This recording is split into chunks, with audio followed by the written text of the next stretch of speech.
Oke, Assalamualaikum warahmatullahi wabarakatuh. Salam, Om Swastiastu, Namo Buddhaya, Salam Kebajikan. Nah, perkenalkan nama saya Nurika Hoiriah dengan NIM 210810201 Nah, di sini saya akan mempresentasikan sebuah materi yang dimana materi ini merupakan salah satu materi dari mata kuliah Manajemen Keuangan Lanjutan, yaitu mengenai perencanaan keuangan jangka pendek. Nah, namun sebelum kita membahas lebih lanjut nih mengenai perencanaan keuangan jangka pendek, akan lebih baik jika kita tahu apa sih perencanaan keuangan itu terlebih dahulu. Nah, jadi perencanaan keuangan menurut Financial Planning Standard Board Indonesia ini merupakan suatu proses pencapaian tujuan hidup seseorang melalui manajemen keuangan secara terintegrasi dan juga lebih terencana, seperti itu.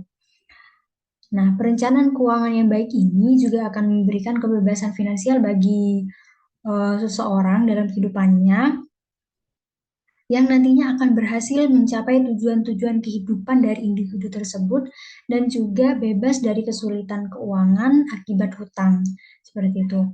Nah, eh, tujuan perencanaan keuangan itu juga berbeda-beda ya, dengan tenggat waktu yang berbeda-beda pula. Yang dimana pertama itu ada keuangan jangka pendek, yang dimana keuangan jangka pendek ini tenggat waktunya adalah kurang dari 1 tahun. Lalu yang kedua ada keuangan jangka menengah, yang dimana jangka waktunya itu berkisar dari 1 sampai 5 tahun. Lalu yang terakhir ada keuangan jangka panjang, yang dimana tenggat waktunya ini lebih dari 5 tahun.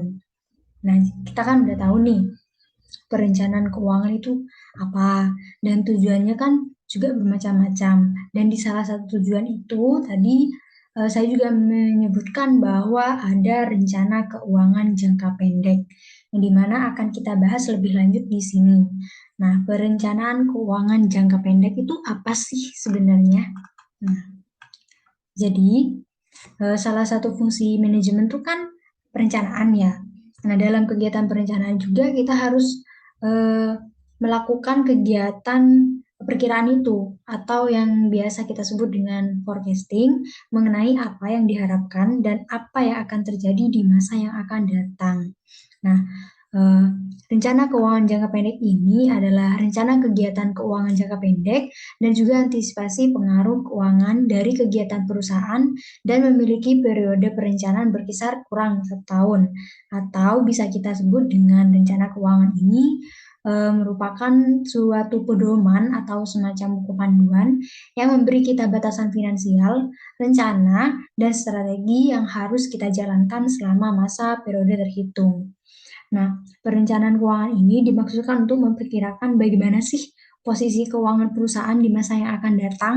Nah, masa yang akan datang itu bisa saja bulan depan, triwulan depan, ataupun 1 tahun. Seperti itu. Nah, di sini di dalam perencanaan keuangan jangka pendek ini juga termasuk ya perkiraan mengenai berapa banyak sih pendanaan ekstern yang harus perusahaan cari atau siapkan. Dan perencanaan ini juga merupakan suatu proses penetapan tujuan-tujuan dan mengembangkan cara-cara untuk mencapainya. Nah, dengan kata lain, kita bisa simpulkan bahwa perencanaan ini menunjukkan usaha-usaha perusahaan untuk memperkirakan kejadian-kejadian yang akan datang sekaligus dengan solusinya nanti. Seperti itu. Lalu yang selanjutnya adalah manfaat perencanaan keuangan jangka pendek. Nah, bisa kita lihat di PPT ini bahwa ada 3 poin ya. Yang pertama itu adalah sebagai bahan pertimbangan sebelum pembuatan keputusan mengenai keuangan. Nah, jadi perencanaan keuangan jangka pendek ini itu diperlukan nih nanti. Itu dijadikan sebagai bahan pertimbangan sebelum membuat keputusan mengenai keuangan apa yang akan kita rencanakan nantinya. Lalu yang kedua adalah sebagai dasar penilaian mengenai apakah rencana yang akan dijalankan oleh suatu perusahaan ini memiliki prospek yang baik atau tidak. Nah, jadi perencanaan keuangan jangka pendek ini juga dijadikan dasar gitu. Nanti kita saat melakukan atau mengerjakan rencana keuangan yang kita rencanakan itu memiliki prospek yang baik atau tidak untuk perusahaan seperti itu. Lalu yang ketiga adalah sebagai standar mengenai kinerja keuangan yang akan mendatang. Lalu yang selanjutnya adalah peran perencanaan keuangan jangka pendek. Nah, yang pertama adalah mengelola stabilitas perputaran dana. Nah, untuk membuat rencana terperinci ini akan sangat membantu bagi perusahaan dalam mengelola perputaran dana menjadi lebih stabil. Sehingga dengan perputaran dana yang sehat ini, bisnis ini dapat melakukan tahap ekspansi bisnis atau perluasan perusahaan jika memang ingin memperluas perusahaannya. Lalu yang kedua adalah mencegah adanya pemborosan. Nah, dengan membuat rencana finansial yang baik, maka individu maupun bisnis ini dapat mencegah terjadinya pemborosan biaya. Nah, maksudnya pemborosan biaya di sini adalah biaya-biaya pengeluaran yang sia-sia gitu, seperti contohnya pengeluaran yang tidak terlalu dibutuhkan, tapi kita mengeluarkan pengeluaran itu gitu. Nah, padahal kan dengan adanya pencegahan pemborosan ini tuh kan kita bisa memanfaatkan dana ini untuk keperluan lain yang lebih penting gitu nantinya. Lalu yang selanjutnya adalah perencanaan peristiwa kehidupan. Nah, untuk mencapai tonggak tertentu pada suatu kehidupan kan, contohnya seperti menikah atau memiliki momongan ini kan merupakan alasan yang jelas untuk membentuk kembali rencana pengelolaan dana pribadi.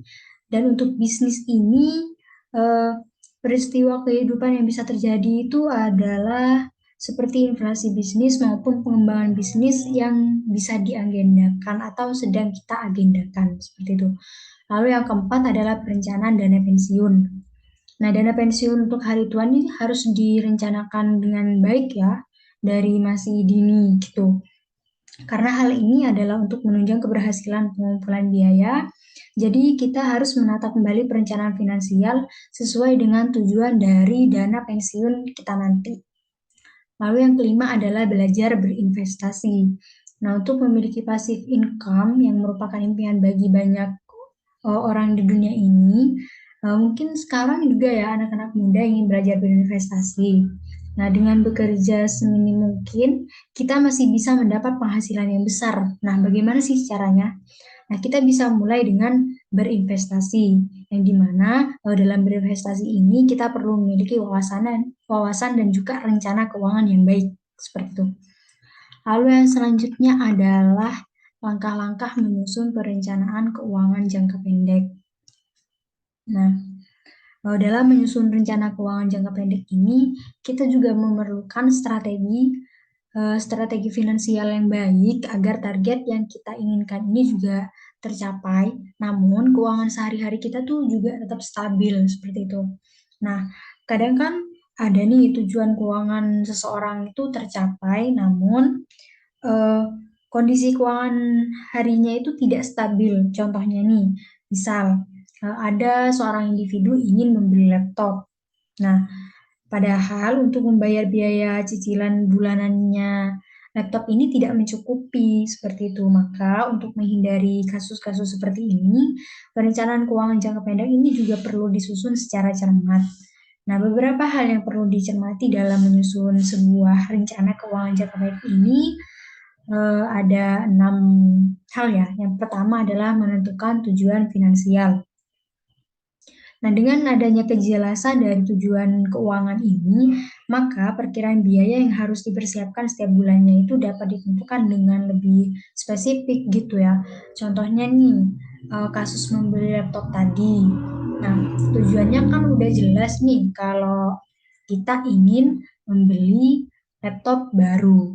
Nah, jadi dengan adanya tujuan yang jelas ini kita udah bisa mempersiapkan nih nanti dananya tuh gimana, seperti itu. Nah, selain itu juga jangka waktu yang dibutuhkan untuk merealisasikan dari perencanaan keuangan jangka pendek ini itu dapat mudah diketahui gitu. Lalu yang kedua adalah melakukan pencatatan aset dan arus kas keuangan harian. Nah, hal kedua yang perlu kita lakukan yaitu adalah mendeskripsikan anggaran dengan skala terkecil yang ditentukan. Nah, contohnya nih, kita melakukan perhitungan rencana bulanan, ataupun kita harus melakukan breakdown harian untuk mendapatkan rencana yang lebih akurat. Lalu yang ketiga adalah merencanakan dana darurat. Nah, dana darurat ini mungkin terdengar sepele ya untuk sebagian orang. Nah, namun meski demikian dana darurat ini cukup penting loh untuk dilakukan. Tujuannya apa? Tujuannya itu untuk mempersiapkan biaya yang sewaktu-waktu bisa muncul tanpa kita duga. Nah, contohnya seperti membeli laptop tadi kan. Nah, ini balik lagi nih untuk membeli laptop tadi. Yang pertama kan harus menentukan tujuan finansialnya. Nah, tujuannya udah jelas nih kalau kita mau membeli laptop baru. Nah, namun kan di kasus tadi tuh kan ada yang keuangannya tidak stabil sehingga eh, dana untuk mencicil laptopnya ini nggak ada. Jadi kita perlu merencanakan dana darurat karena dengan adanya dana darurat kita udah nggak pusing-pusing lagi nih cicilannya nanti gimana ya ataupun bayarnya nanti gimana ya karena udah ada dana darurat. Nah, dengan adanya dana darurat ini kan kita tidak perlu lagi nih mengambil uang dari anggaran kebutuhan yang lainnya. Lalu yang keempat adalah melaksanakan strategi yang telah kita buat nih. Setelah mempersiapkan strategi dan rencana-rencana yang sudah saya sebutkan tadi, nah saatnya kita nih mengimplementasikan strategi tersebut di dunia yang nyata gitu. Nah, dalam pelaksanaannya juga pasti kita akan menghadapi beberapa kesulitan karena kita belum terbiasa dengan strategi yang kita buat tadi. Nah, namun setelah beberapa waktu pasti kita akan menjadi terbiasa kok dan juga menjadi rutinitas baru yang lebih menguntungkan seperti itu. Lalu yang kelima adalah monitor rencana keuangan. Nah, setelah kita menerapkan strategi di dunia nyata, kita tidak semerta-merta hanya melakukan saja nih gitu. Kita juga perlu adanya monitor rencana keuangan.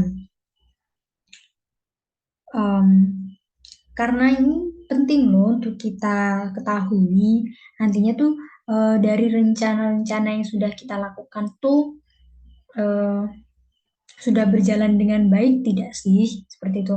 Jadi kalau tidak kita bisa jadikan hal tersebut untuk lebih maju ke depannya. Kita evaluasi dulu salahnya itu di mana. Nanti kita juga bisa eh,